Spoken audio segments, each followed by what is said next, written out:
Hey guys, Jeff Westfall back with another Fencing for the Martial Arts episode. I want to start today by showing you this weapon. This is a Filipino short sword. There are many different Filipino short swords. This particular design is a ginunting. And in a ginunting, from the handle, the blade has a very slight cant, maybe about 10-15 degrees down that way, adding extra power into the point when you're making cuts with this blade. Not so much with this blade, but it does make this blade, the back blade, a very fast motion. So I like that too. You've got speed with the back edge, and you've got power with the front edge. And the speed with the front edge is not insignificant. So anyway, another element of the ginunting that I find fascinating is this handle.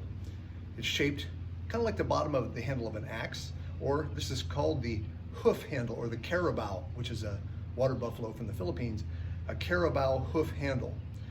What's amazing about this handle is how I can use no index finger and no thumb and get really, really nice motions. It's easy to get a thrusting grip.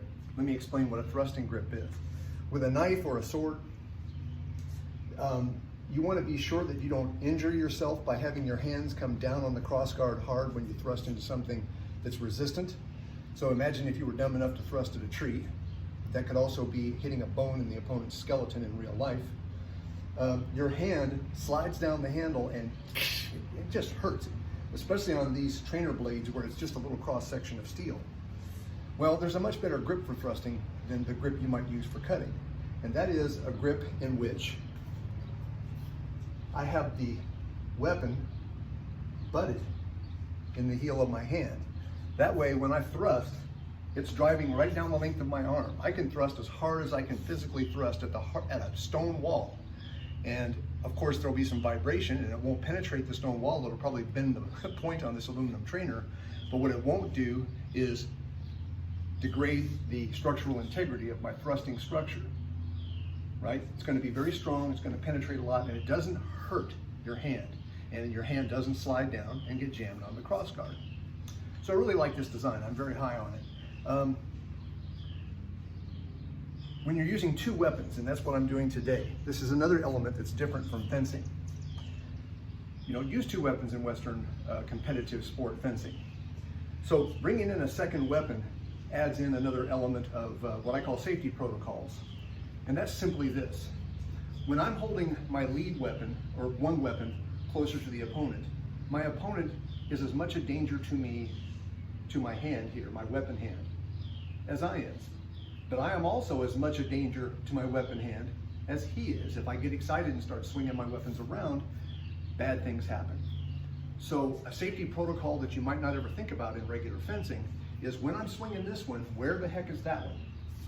And part of this is I teach different safe spots on the body where you park your weapon for different things, or one sort of away from the body like this. You're putting your other weapon away at the same time you're striking. And this has to be trained. You have to work on this. It's part of my double sword system.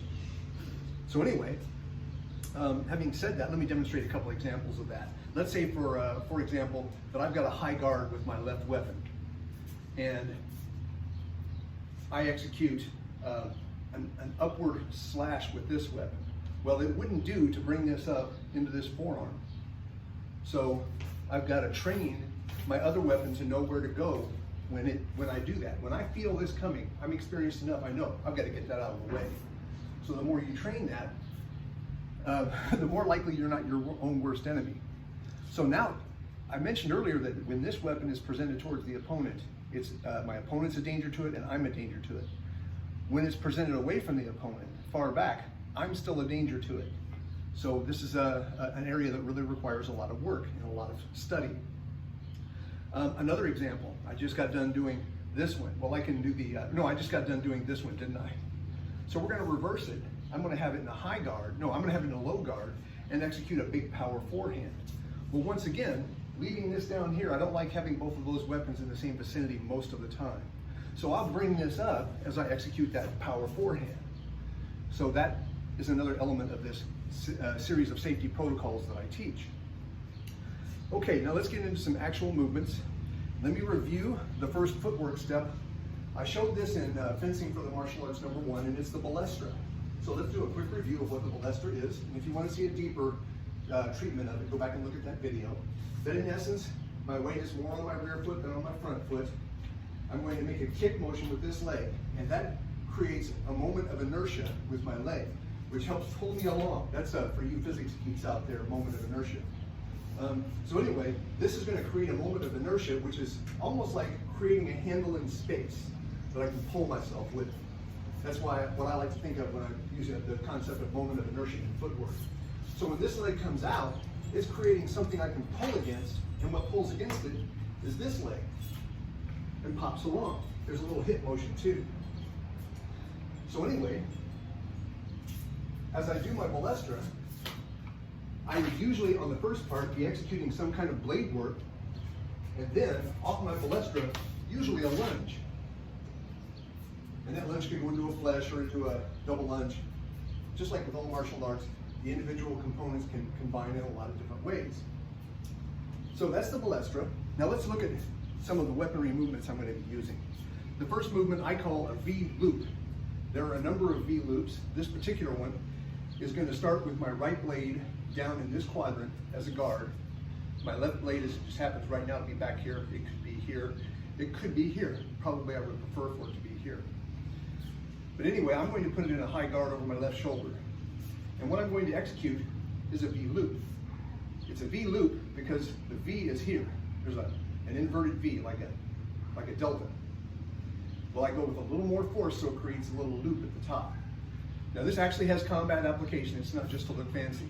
What's actually happening here, for example, is either a lefty is throwing a backhand at me, or a righty is throwing a diagonal forehand. This is the line. This diagonal, more or less, plus or minus 20 degrees, is the attack that's coming at me. Well, when I execute this initial motion, that's a deflection from behind. So as his attack is right here in space in front of me, I'm getting out of the way and deflecting it, and then cutting his hand. And if you do it correctly, you don't knock his arm far enough away that the hand's not still there to hit it. So my initial motion and application of the V loop looks like that. Lifting with the back of the blade, cutting with the front of the blade, that way. That's going to happen during the beginning of my balestra, when I make that moment arm, that moment arm out of my leg. Well, the weapon acts as a further moment arm coming up. So I have my leg and my weapon coming up, and that adds even more to it. And for me, I can feel, it's like my balestra has swim fins, you know, or springs behind me. It's giving me a power assist on my balestra when I bring this up at the same time. So, and this is a trainer, it's aluminum, so it's very lightweight, and I still feel the effect more than just my hand. A live blade, a real weapon, weighs significantly more than this, and as a result, really get a good effect on that motion. So when I combine the two so far, I've got that as the beginning of my balestra. But the balestra is not done until you come out and attack. So the attack I'm going to throw is going to be a backhand snap cut. That's a backhand snap cut. So from here, what I'm doing is, it's like a boxing jab, except I throw it slightly over that way, and the tip comes out and slices neatly right through whatever flesh is out there. I don't mean to be gross, these are swords, that's what they're for. So that's my snap cut, that's coming out. You can see that the extension is almost linear, so it really adapts well to fencing footwork, because it's a lot like the fencing saber. This is very much like a cut I might use in saber, in competitive saber. If you're not a competitive fencer, these snapping motions are very much like saber cuts in sport fencing. Because the sport is so blindingly fast, you don't really get chances in competitive fencing to do big power cuts, but it's unnecessary because the whole idea of scoring a point is you're setting someone up. In theory, you could then follow through with a big cut and do more damage afterwards. You just won't see that in fencing because there's no reward for extra power on a technique in fencing. So anyway, this backhand slash is going to come off of my V loop. So it's going to be V loop backhand slash, V loop backhand slash, like that. That's going to be timed with my balestra. So let me get back here and give you a little better look.